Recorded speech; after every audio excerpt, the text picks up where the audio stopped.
I wish we only spoke to people who agree with us. I can tell you, I've spent the last 3 months in this job, 4 months in this job, speaking to all sorts of people, not just leaders, not just organisations, but ordinary rank and file citizens of Muslim faith. And that's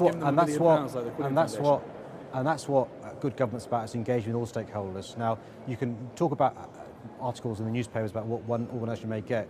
The point is that you can't just pick and choose who you speak to. You can't just speak to Uncle Toms. You can't just speak to people who will say what you want them to hear. But I can assure you, and you can speak to government ministers who will tell you the hard time they've got talking to ordinary British citizens of Muslim faith, British groups of Muslim faith, and I can tell you nearly all of them are a critical friend and are willing to say it how it is. This Uncle Tom's phrase that's in the newspapers today, people not familiar with, it's an interview you gave in 2009, which I've now read the full transcript of, and you were describing yourself. Yeah, I mean, I think the context matters. And firstly, I regret using the phrase because it Did you understand exactly what it meant? Yeah, I did, and I do. The context was, and I do regret using the phrase, and I'm sorry. The context is this. I was a communities minister, and I was trying to get everyone involved in working with and consulting with government.